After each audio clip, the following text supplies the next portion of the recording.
Cari maklumat dan berita politik yang bebas, kupasan yang tepat, panas. Dapatkannya secara eksklusif hanya di Jom Channel.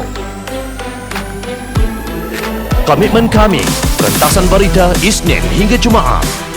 Berbicara dan isu semasa, kami garapkan secara langsung. Panel-panel berkaliber dan profesional.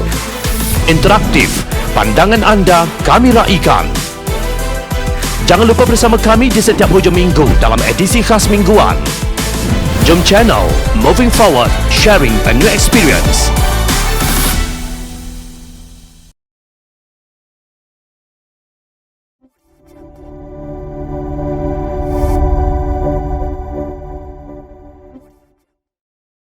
Sebagaimana yang kita semua ketahui, asas kepada syariat yang kita perjuangkan ini, yang kita bawa ke parlimen, sebagaimana Ibnu Qayyim kata, asasuha innama syariah asasuha litahqiqi masalihil ibad. Tujuan syariat ini ialah untuk mencapai kepentingan manusia sejagat. Bukan hanya kepentingan agama, bangsa tertentu, tapi kepentingan manusia sejagat. Daripada parlimenlah kami ingin menerbitkan satu suasana, memastikan dasar-dasar yang keluar di parlimen ini ialah dasar-dasar yang bertepatan dengan kepentingan orang ramai, kepentingan negara, kepentingan masyarakat, kepentingan ahli-ahli perniagaan, penjawat-penjawat awam. Itu spirit yang kami nak terbitkan daripada parlimen. Saya tertarik perkataan Saiful tadi tentang sains, bagaimana kalau kita belajar tentang statistik ini. Kalau kita lihat, kami ahli-ahli parlimen dan pegawai-pegawai parlimen, sejumlah termasuk pegawai pengiring, seramai 1,925 orang telah dilakukan ujian untuk menentukan swab test sama ada positif atau negatif. 53 didapati positif. Ini dibuat pada 23 Julai. Bermakna 2.8%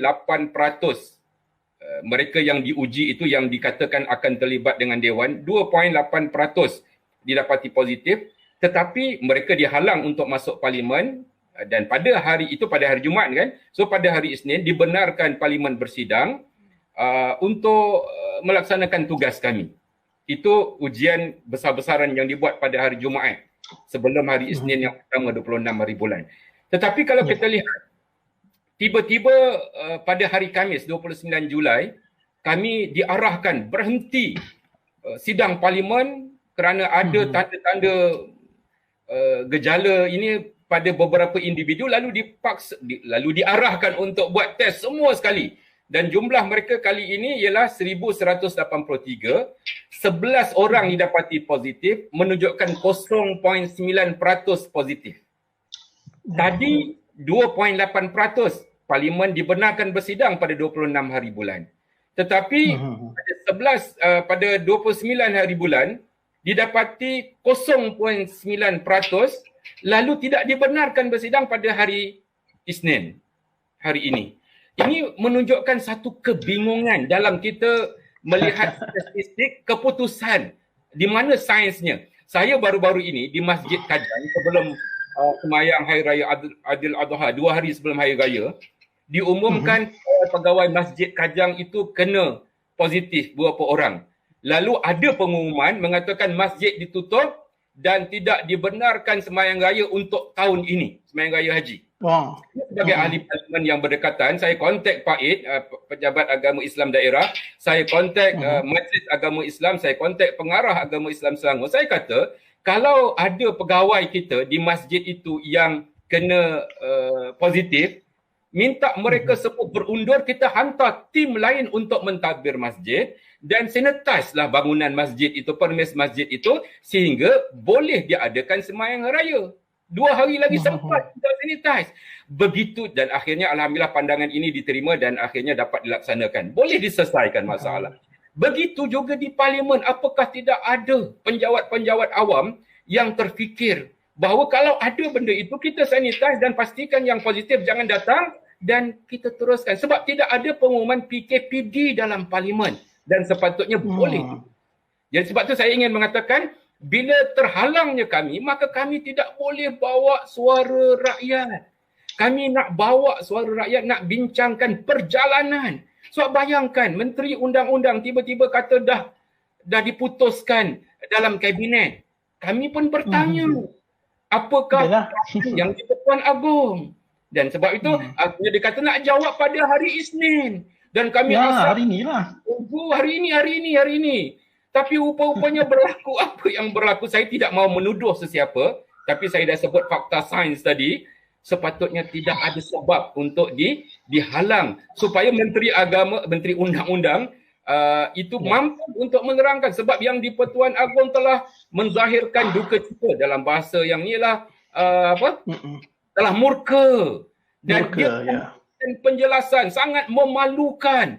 Dan saya takut, YB Faiz, saya takut bila berlaku perkara ini, seperti ini, nanti anak cucu kita masa akan datang, mereka akan mengatakan pada tahun 2021, Agong kena jawab kepada kabinet.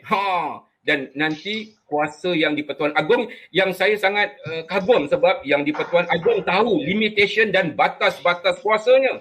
Dia merujuk pada perlembagaan. Bukan suka-suka dia kata, better ingin menitahkan. Tidak. Dia membawa hujah. Dan sebab itu kita rakyat Malaysia, kita nak ajar supaya ahli-ahli parlimen pandai berhujah. Bukan lari dan sembunyi di bawah ketiak speaker. Allah. Ketiak speaker. Speaker yang menghalang menteri untuk jawab soalan kami. Dan juga yang di Pertuan Agong sendiri berhujah dengan fakta-fakta perlembagaan. Dan inilah yang saya katakan bahawa ahli parlimen perlu diberi peluang untuk membawa suara rakyat. Kita tidak ada tempat lain melainkan parlimen. Tapi bila mereka lari daripada parlimen ini dan membawa fakta-fakta yang tidak saintifik sebagai alasan untuk menutup parlimen, saya percaya tiba masanya untuk kita semua melakukan perubahan besar dalam negara ini. Betul.